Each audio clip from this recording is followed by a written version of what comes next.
Well, hello and welcome back to the Tao Manifesting Tarot, the audio edition, the edition for the people who want to improve their manifesting. And you do that very simply by improving, strengthening your imagination. That is one of the things, in large part on a practical, everyday level, technology is taken away from us, our imagination.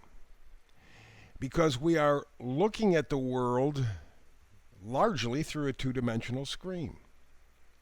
So we are spectators, not participators, in our life.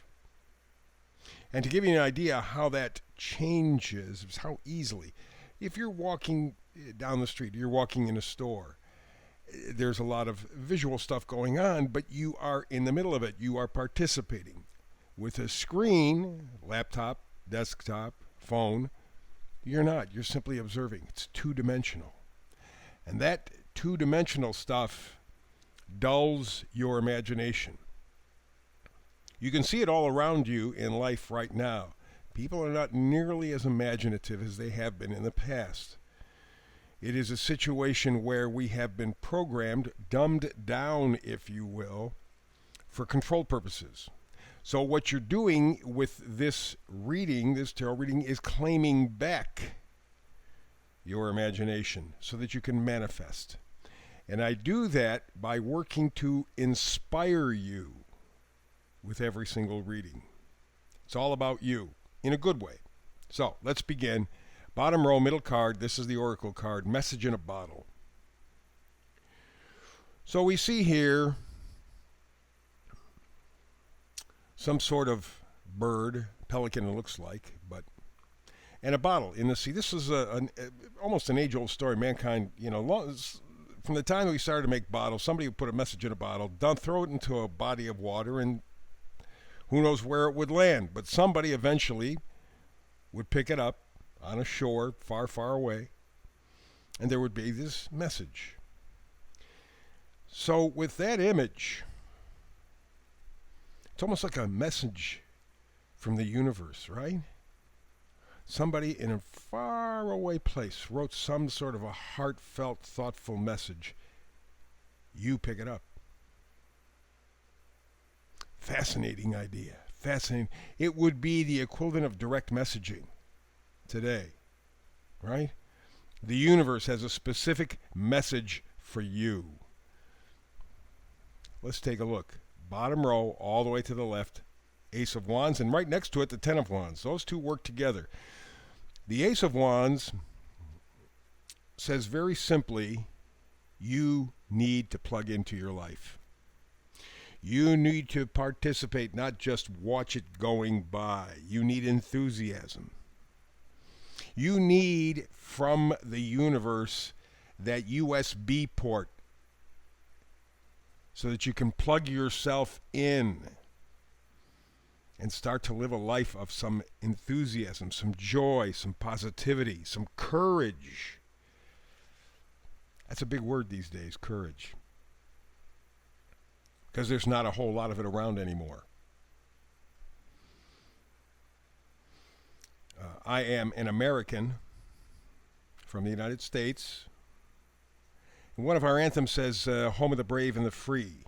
That's not true on either account these days anymore. There was a time, but not anymore. Americans are sheep, like so many others. Thank God for the French. Thank God for the Belgians. Thank God for anybody who the media will not let us see protesting, standing up for their rights. But no, you're not, at this point, finding it in the United States. We are not a land of the free and the brave. Both counts we lose. And that's what is being messaged here. The Ace of Wands says, stand up for yourself. Have the courage, have the enthusiasm, have the creative strength to tap into a life that means something to you. It's real simple, but difficult to do. First step, Ten of Wands. Put down the burdens. It is now apparent for anybody who's paying attention that directly or indirectly, we have been lied to. all of our lives. All of our lives, just about everything. There have been expectations put on us. Well, you have to go to school. You have to get a job like this. You have to make this kind of money. You got to have this kind of house. You got to. It's coming from everybody else, who, by the way, is enslaved, just like all of us, in the system. It's almost like a science fiction movie where you have people in a prison, but the prison doesn't have any obvious walls, so nobody knows they're in prison. In other words, your life, like everyone's life, has been shaped by expectations from others. And in the first 5-6 years of life, that stuff is automatically uploaded into our memory, and that's how we live the rest of our lives. You want to get somebody really, really angry with you really fast, tell them, geez, you're just like your mom. Oh, you're just like your dad. They'll say, no, I'm not. Oh, yes, you are. Guess where you got your initial programming? First 5 years, you never questioned it, doubted it. You accepted it. Now, you may stand out from your family. God bless you. But in large part, your core values are not yours. This is what we're talking about. The Ace of Wands says, stand up for yourself.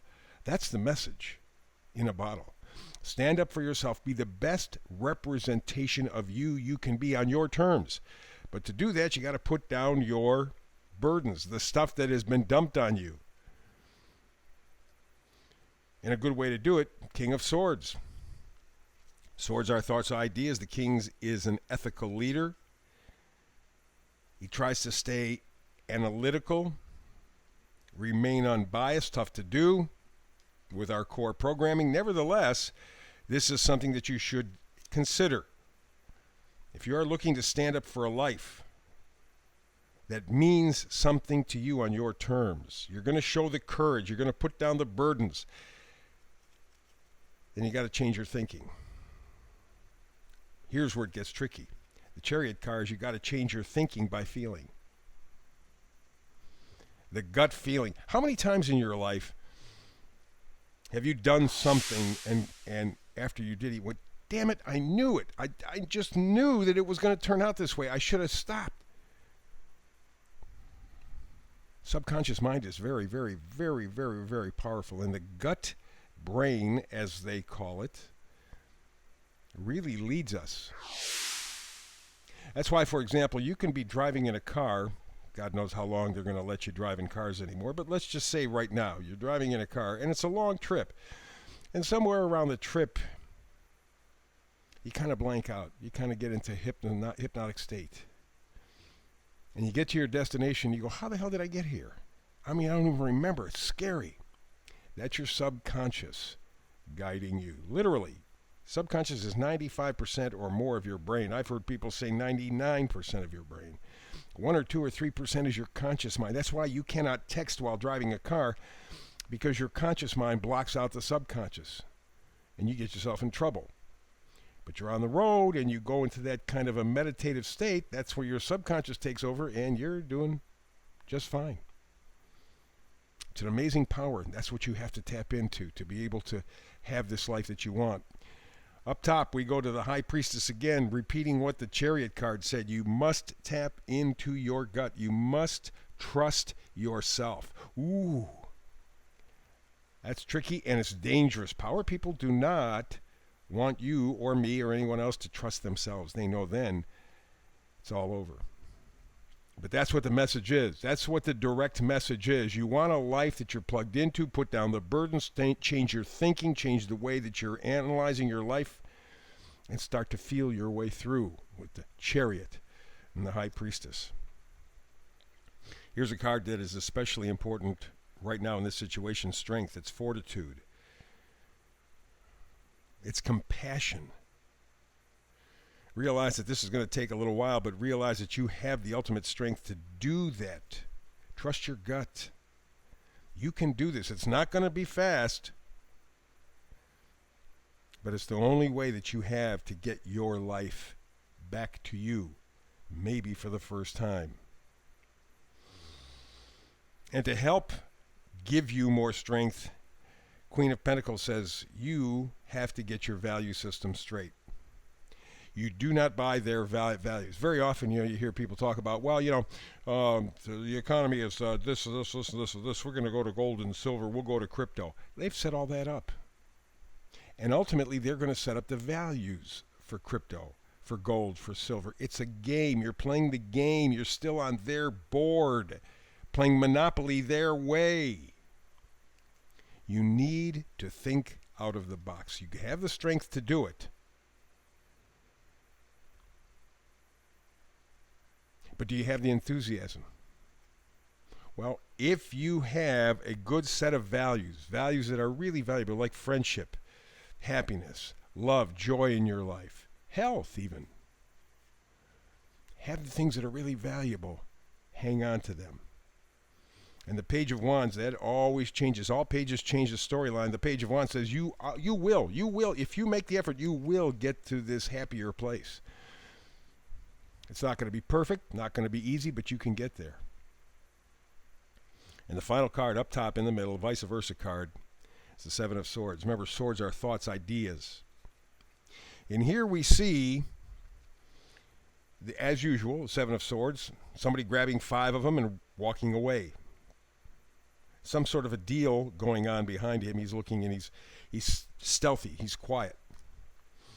Now, in traditional tarot, they say, here goes somebody taking something that's not his. Here's somebody who is sneaking away. He's underhanded. No, he's not. Not when it comes to manifesting. One of the best cards you can get, as far as I'm concerned, is the Seven of Swords, because it means you're starting to think for yourself. He's got 5 swords. He's got 5 truths that he has found for himself. The other 2 are baloney, or some word close to it. They are the lies that he has been told. He knows they are lies now. And now he's going to leave quietly. Not make a lot of noise. He's going to take what he knows is true for him, walk away from the lies, the deception, the cheating, the stealing, and begin again.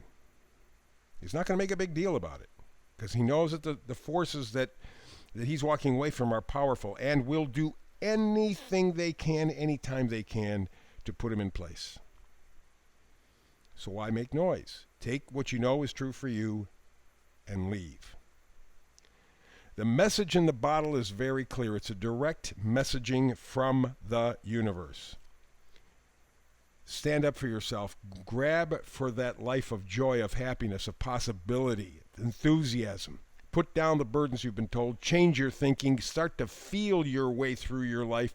You have the strength to be able to find your place under your own terms. Not something somebody else has laid on you, but something that works and you've established for yourself. This is almost a message of independence. That's the direct message. Will you, won't you? It's up to you. That's the reading for today. Back tomorrow with another Manifested Tarot reading. Hope you're here with me. If not, between now and the next time we do get together to manifest tarot, your life, peace and blessings, and live an inspired life.